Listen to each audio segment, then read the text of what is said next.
दोस्तों, आज की कहानी एक ऐसे पति पत्नी के जोड़े की ज़िंदगी पर बीती हुई दर्दनाक कहानी है, जिसे पढ़कर मेरी आंखों में भी आंसू आ गए। आपसे गुजारिश है कि इस पति पत्नी की दर्द भरी दास्तान कहानी को पूरा पढ़िएगा।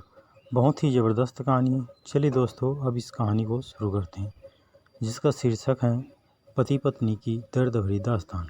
यह कहानी पति पत्नी के जोड़े की ज़िंदगी पर आधारित है। बेहद ही भावपूर्ण और इमोशनल कहानी है। बहुत ही अच्छा लगेगा।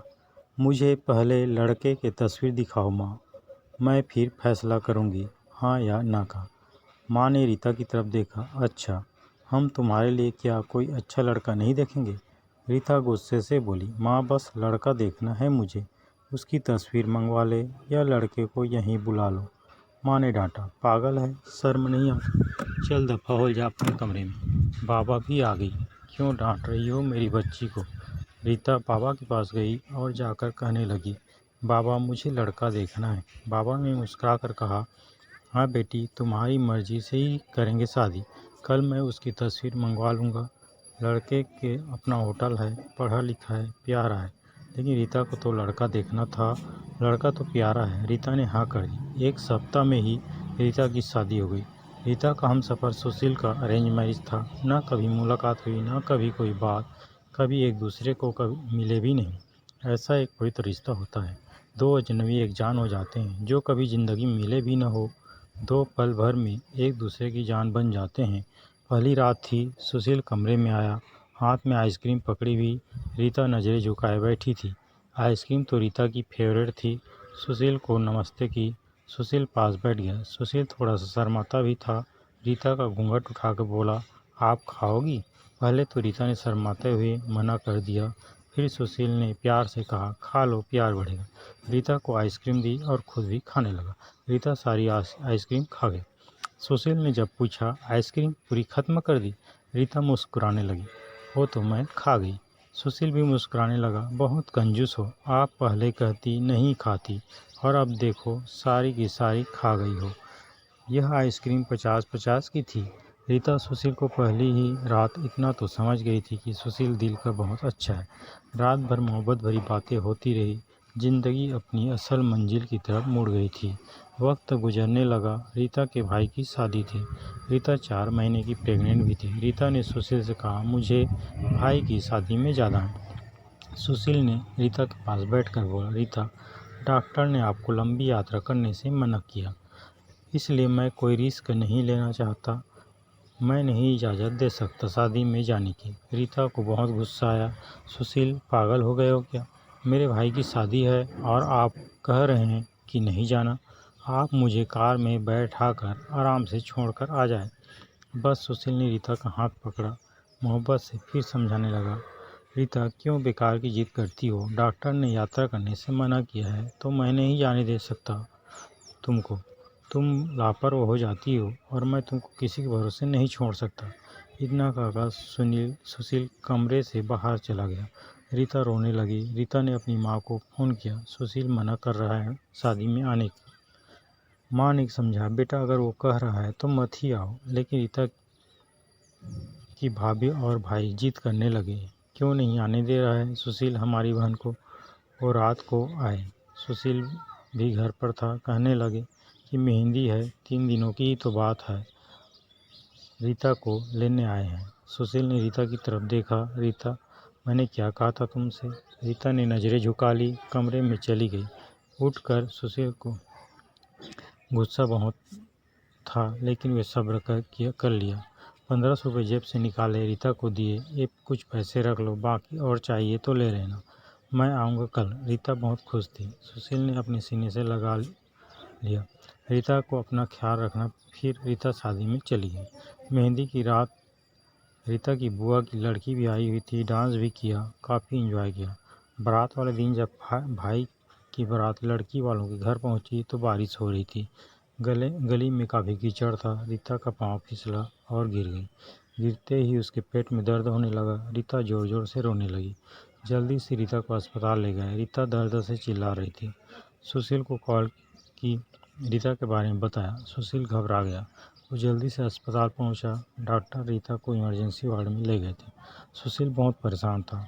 दिल की धड़कनें बेकाबू थी, जुबान पर ईश्वर का जाप था। बाकी सब लोग शादी की खुशियों में मग्न थे, लेकिन यहाँ सुशील परेशान खड़ा था। कुछ देर बाद डॉक्टर कमरे से बाहर आए। उन्होंने सॉरी कहते हुए बताया, आपका बच्चा मर चुका है। सुशील बेजान सा होकर कुर्सी पर बैठ गया। भगवान से हिम्मत मांगकर जल्दी से वार्ड में गया। रीता रो रही थी। सुशील को देखकर मुंह मोड़ लिया। सुशील पास बैठ गया, सर पर हाथ फेरने लगा। अच्छा चल चुप कर मेरी सोनी, रोना बंद कर, बस ऊपर वाले की मर्जी थी। रीता फूट फूट कर रोने लगी।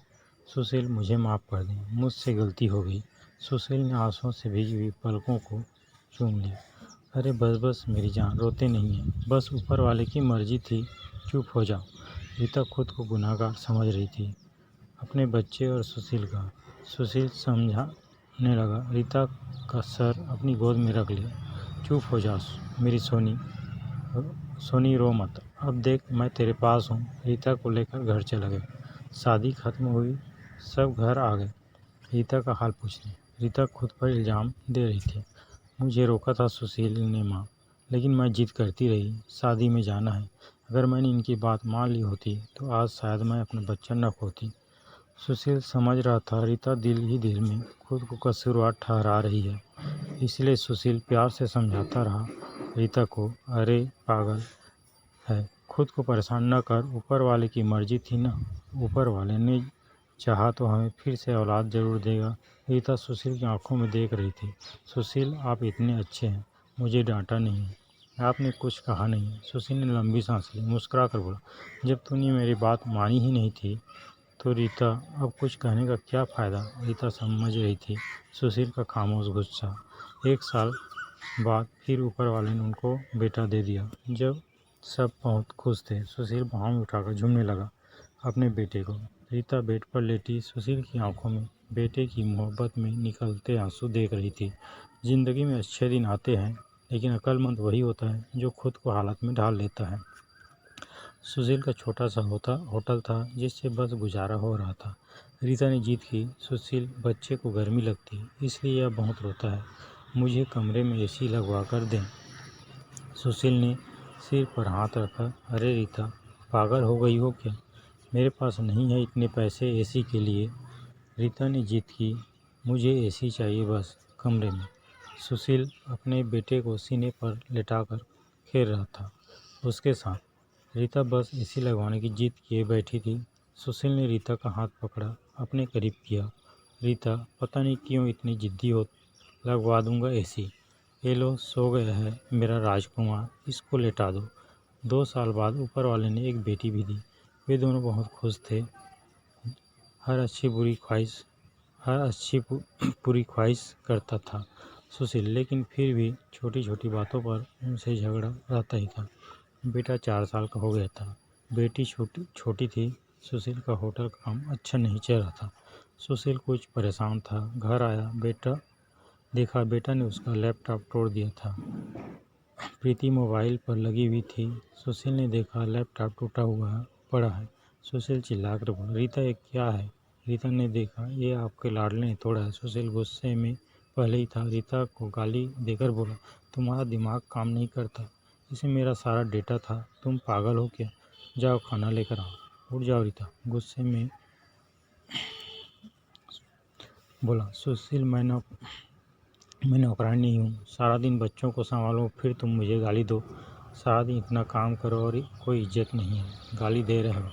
रीता खाना लेकर आई, लौकी बने हुए थे। सुशील ने लौकी देखकर चिल्लाकर कहा, तुमको कितनी बार समझाया मैं लौकी नहीं खाता। सुशील ने खाना उठाकर फेंक दिया, उठकर बाहर चला गया। इतने बेटे ने कांच का गिलास तोड़ दिया जो हाथ पर लग गया। काफ़ी खून बहने लगा था हाथ में।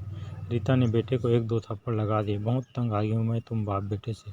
बेटे को उठाकर कमरे में ले गई, रो रही थी।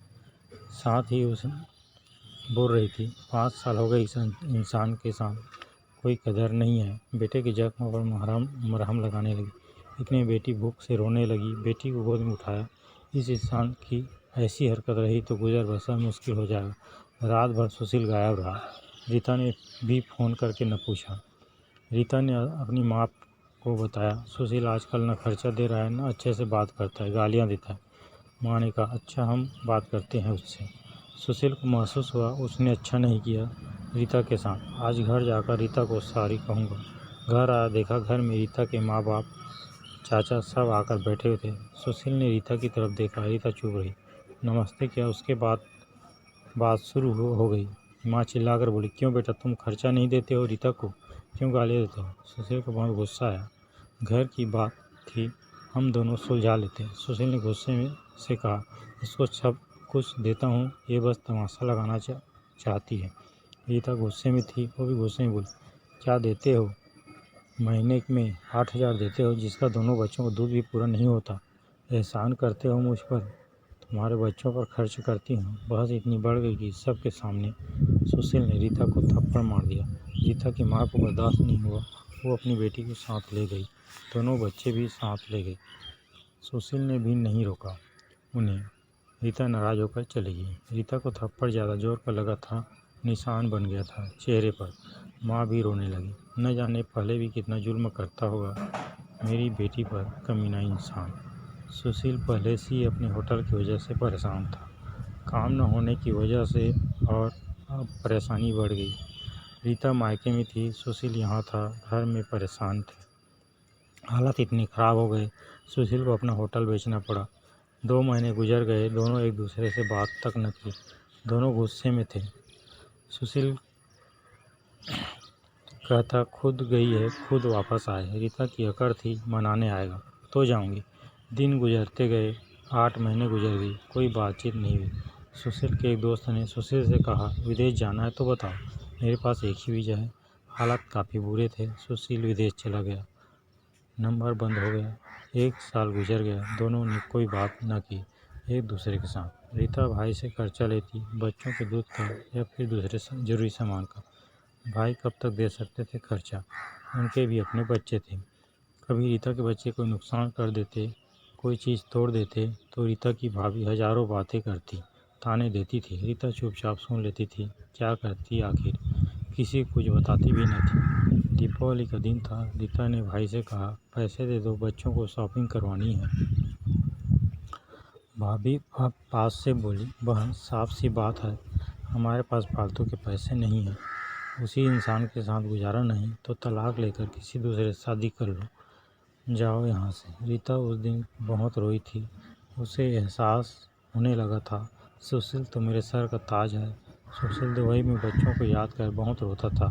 रीता पागल, बात कुछ भी नहीं, और तूने यह क्या कर दिया। उधर रीता के भाई ने रीता के लिए एक आदमी देखा, जिसकी पत्नी की मृत्यु हो चुकी थी, 4 बच्चे थे उसके। भाई ने रीता से कहा, बस सुशील से तलाक ले लो, इस आदमी से शादी करके घर बसा लो अपना। रीता की आंखें भीग गई थी आंसुओं से। जल्दी से मोबाइल निकाला, सुशील को फ़ोन लगाया, नंबर बंद आ रहा था। रीता रोने लगी, मुझे सुशील के पास ही जाना है, मुझे कोई शादी नहीं करनी किसी से। उधर सुशील का दिल तड़पा। उसने सोचा, मेरी रीता तो मासूम सी है, थोड़े से गुस्से पर नाराज़ हो जाती है ना, खुद ही माफ़ी मांग लूँगा अपनी जान से। वो टिकट करवाकर हिंदुस्तान वापस आ गया। रीता रो रो कर भगवान से अपने पापों, अपनी गलती की माफ़ी मांग रही थी कि ऊपर वाले मुझे माफ़ कर दे, मुझे मेरा सुशील वापस कर दे। रात भर रोती रही। सुबह बेटे को नाश्ता करवा रही थी कि दरवाजे पर घंटी बजी। भाभी ने दरवाज़ा खोला, सामने देखा सुशील खड़ा था। रीता की नज़र पड़ी सुशील पर, हाथ से दूध का कप छूट गया। नंगे पांव दौड़ते हुए जाकर सुशील के सीने से जा लगी, चीख चीख कर रोने लगी, सुशील मैं बहुत प्यार करती हूँ तुम्हें। सुशील के पांव पकड़ ली, माफ़ कर दो सुशील। सुशील ने रीता का माथा चूमा, आंसू साफ किया, तुम भी माफ़ कर दो मेरी जान, मैंने गुस्से में ज़्यादा ही बोल दिया था।